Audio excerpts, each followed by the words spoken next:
In this video, you'll learn how to use the noise behavior to create random and chaotic movements. To get started, let's open the included noise tutorial scene. This contains several objects we can explore different settings with.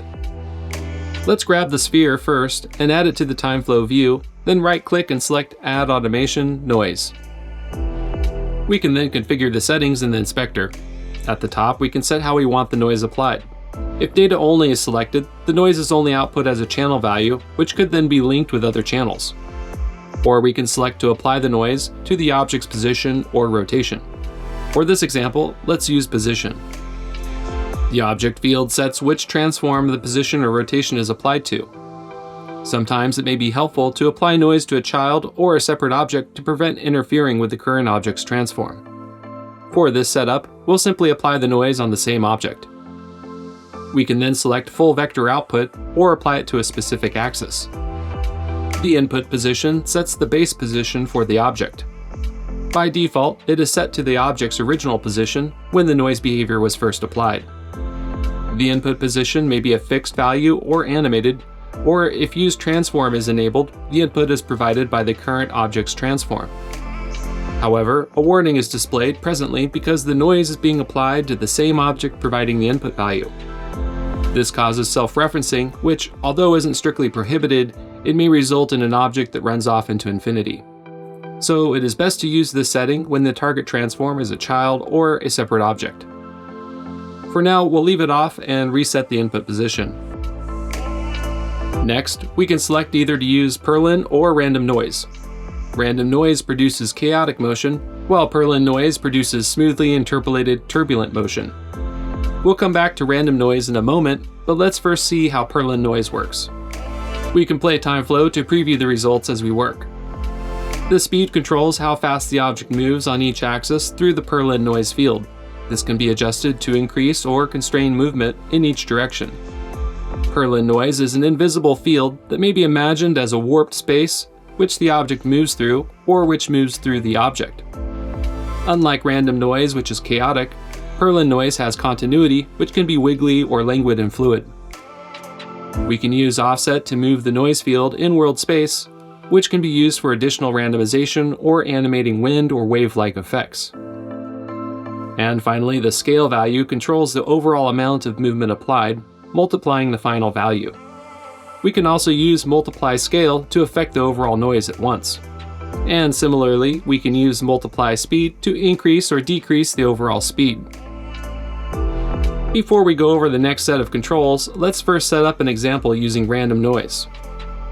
For this one, let's grab the octahedron and add it to the view. Once again, we can right-click to select Add Automation Noise. And then let's set the noise type to random. You can change the random seed to create variations or click the Randomize button.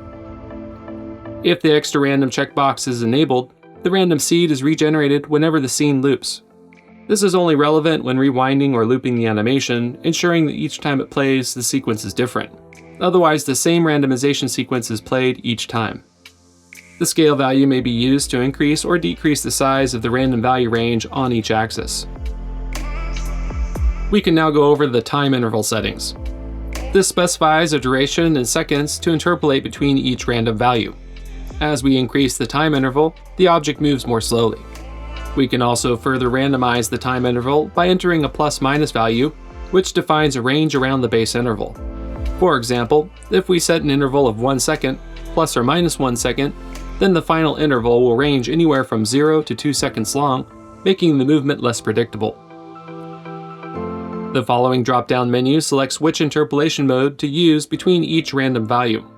Select None to hold each value, or select any other interpolation mode for different effects. The hold time adds a pause on each random value. And similarly, a plus or minus value may be used to further randomize the setting. One thing to note is that multiply speed also affects the interval and hold timing, so it can be used to speed up or slow down the overall noise effect. The amount slider blends the final output with the original position and can be used to transition the noise effect on and off.